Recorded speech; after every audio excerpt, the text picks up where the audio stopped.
환우 여러분 안녕하십니까.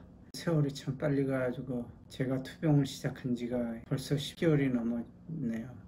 그동안에 제 생활에도 많은 변화가 있었습니다. 머리에 골프공만한 암덩어리를 달고 다니다가 저번 10월 26일 날 현재로는 가장 최근에 찍은 MRI상으로는 암의 재발 근거나 잔류하는 것이 없다고 판정을 받아갖고 머릿속에 많이 가벼워진 느낌도 들고, 또 그러다 보니까 생활의 중요성, 활동의 중요성 이런 것을 느끼고 살고 있습니다.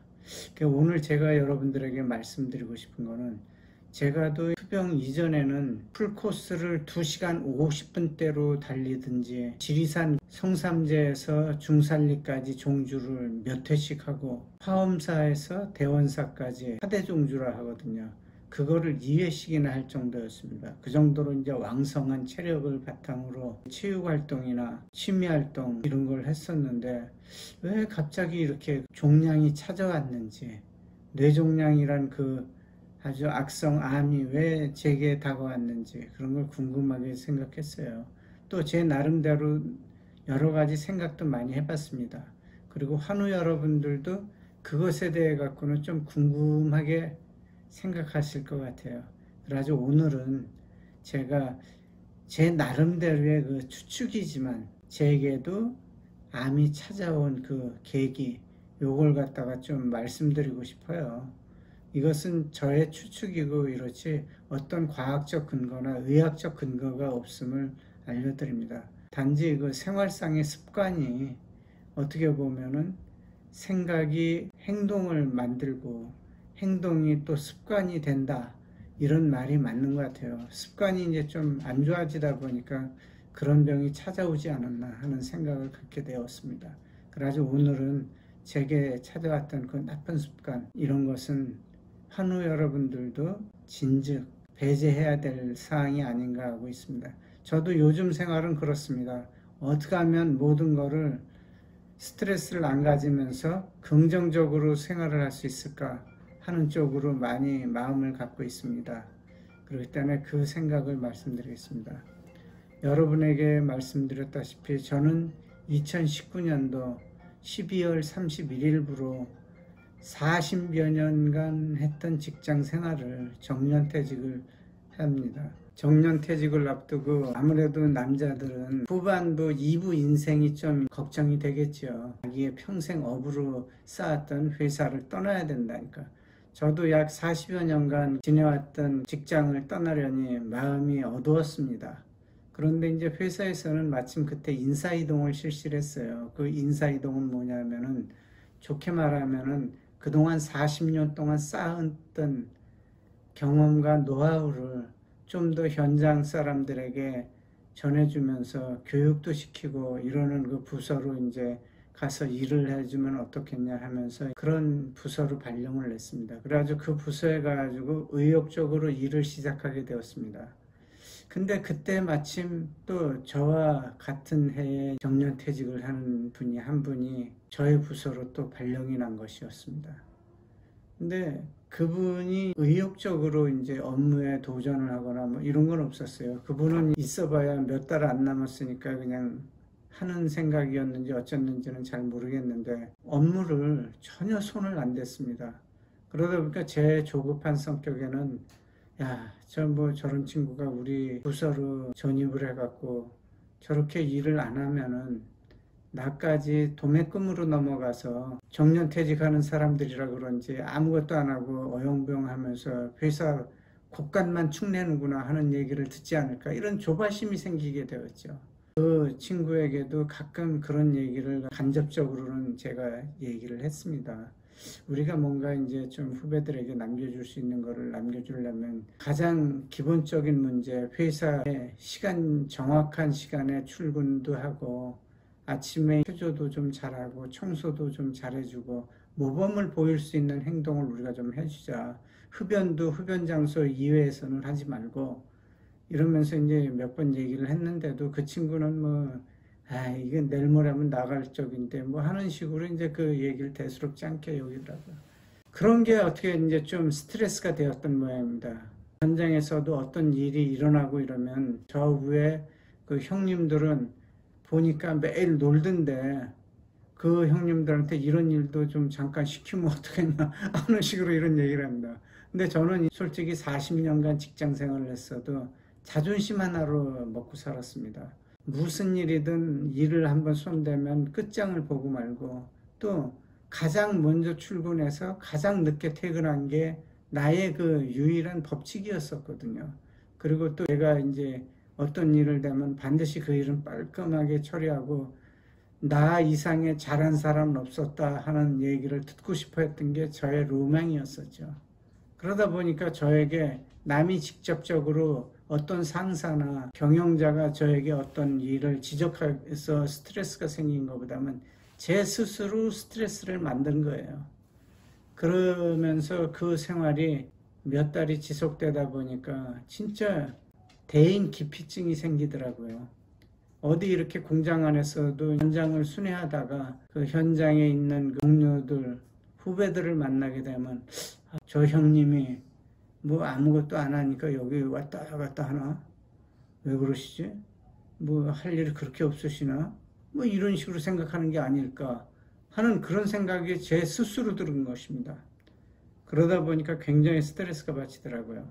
그리고 저는 그때 또 이제 마침 제2의 인생 준비를 한다고 자격증 공부를 좀 열심히 했습니다. 기사 자격증을 1년에 3개나 취득을 했어요. 그 3개를 취득하기 위해 갖고는 잠을 한 10시면은 잠자고 아침 6시면 일어나야 되는데 보통 2시, 3시까지 공부한 적이 굉장히 여러 날이었습니다. 그러다 보니까 10시에 우리 그 몸에서 형성된다는 그 MK세포의 멜라토닌 이런 것이 이제 생성이 좀 안 됐겠죠. 겉은 이제 그렇게 체력도 좋고 산도 잘 타고 이랬지만 내면적으로는 좀 메마르기 시작했던 것 같아요. 낮에 이제 운동도 좀 해야 되는데 대인기피증이 있다 보니까 낮에 운동도 적게 하게 되고 또 남을 만나질 않으니까 남들이랑 활동도 적어지다 보니까 체력은 떨어지기 시작했던 것 같습니다. 그리고 이제 밤잠을 충분하게 하루 이제 8시간 정도씩 자주 해야 되는데 제가 잔 시간을 이렇게 보면은 한 4시간, 3시간에서 4시간밖에 안 된 것 같아요. 약 1년 정도는. 그러다 보니까 나의 그 습관이 아주 안 좋아졌던 것 같습니다. 공부하는 데 있어 갖고 스트레스는 없었어요. 근데 이제 수면은 좀 부족했겠죠. 저 나름대로 산업안전기사, 건설안전기사, 인간공학기사 그 자격증을 취득을 했습니다. 또 그리고 금속재료 기능장 취득을 했고 또 이제 기계가공 기능장이랑 아변 기능장을 도전을 했어요. 둘 다 이론에는 또 둘 다 합격을 했습니다. 아변 기능장 같은 경우는 실기 시험을 봐갖고 거의 딴 줄 알았어요. 필답 시험이고 이러다 보니까 제 나름대로 시험을 보면서 채점을 해봅니다. 그래서 이거 충분히 합격했으려니 했는데 합격자 발표날 메시지가 안 오는 것입니다. 이거 어떻게 된 거지? 이러고 있다가 휴넷 홈페이지에 들어가서 검색을 해보니 55점 한 문제가 틀린 거였어요. 기계가공 기능장도 여름 내내 창원 문성대학교라는 곳에 가가지고 제가 모르는 컴퓨터 디자인, 그 캐드나 캠 이런 거에 대해 갖고 더 학습을 열심히 했고 이랬는데도 실기에서 고배를 마시게 됐어요. 그래가지고 합격했을 때는 이제 기쁨이 2배, 3배 올라가기 때문에 스트레스가 안 받았지만 불합격하고 나니까 그 스트레스가 왜냐하면 기능장 시험 1년에 딱 2번밖에 없거든요. 한 몇 달은 가는 것이었습니다. 그러다 보니까 이제 거기에서 약간 이제 시험에 낙마했을 때 스트레스가 조금 이제 또 가미되고 이랬던 것 같아요. 그러면서도 정년 퇴직할 때까지도 어떤 예후 증상이 전혀 없었습니다.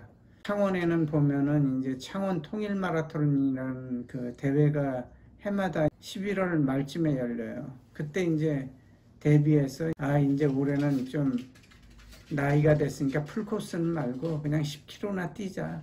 근데 10km를 뛰더라도 내가 그래도 체면이 있지 50분 넘어가서는 절대 안 되지. 40분 때는 유지해야지 하는 식으로 뛰어도 몸에 전혀 체력에 어떤 문제가 없었어요. 그리고 회사에서 산악회 활동도 했기 때문에 송년산행이다 해갖고 이제 한 6시간 산행을 했는데도 전혀 뭐 다리가 아프다거나 뭐 머리가 좀 뭐 어지럽다거나 뭐 숨이 가쁘다든가 뭐 이런 그 예후 증상이 전혀 없었습니다.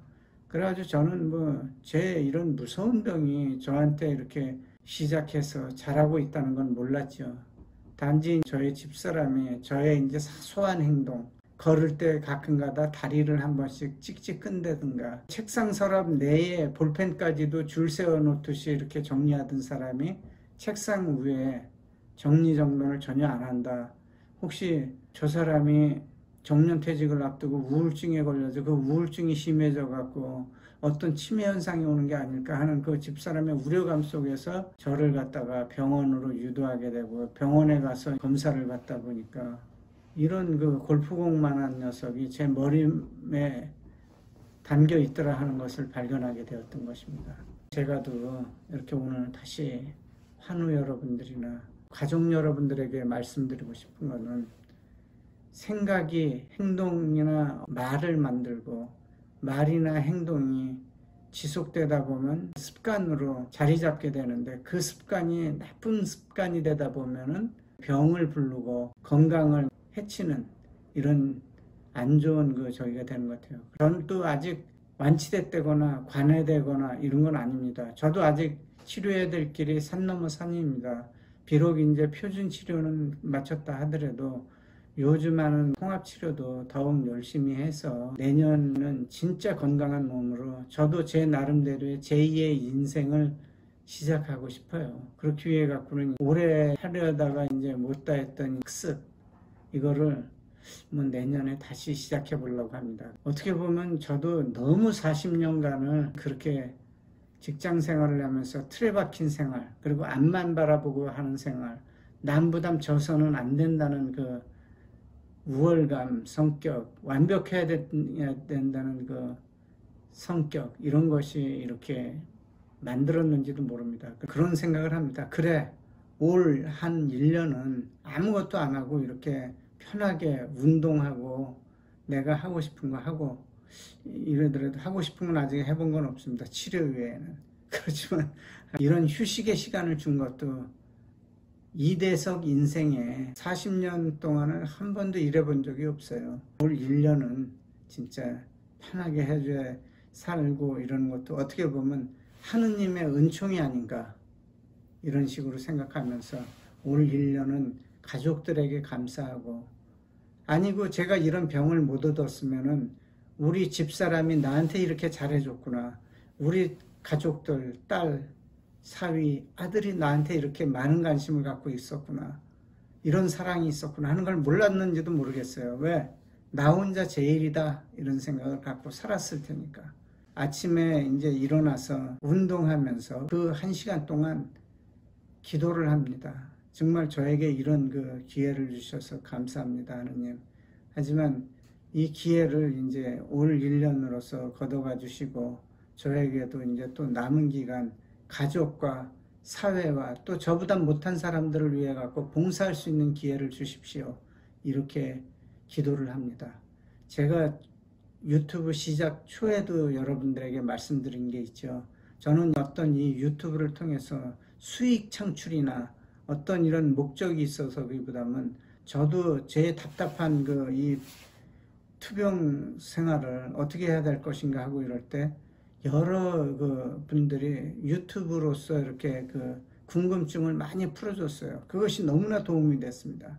그럴 때는 저도 아주 훌륭한 유튜브는 아니겠지만도 요만큼이라도 진짜 환우 여러분들이나 가족 여러분들에게 도움이 된다면 제가 이렇게 카메라 앞에 서갖고 열심히 저의 경험이나 아니면 저의 치유기, 투병기, 가족 상황 아니면 기타 뭐 그거 아니고 다른 거라도 뭐 이렇게 궁금한 점 있으시다면 말씀드릴 각오는 항상 돼 있습니다. 오늘도 저의 이 유튜브를 시청해 주시는 환우 여러분들과 가족 여러분들께 감사드리면서 앞으로도 계속 아껴주시고 또 이렇게 자주 찾아주셔서 조금이라도 도움이 되시고 또 저도 이제 또 모르는 일은 지금도 이제 다른 환우분들이나 이런 수기 이걸 많이 보고 답습하고 있습니다.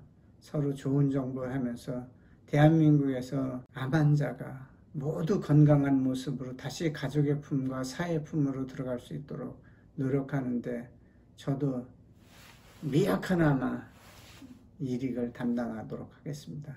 자, 감사합니다.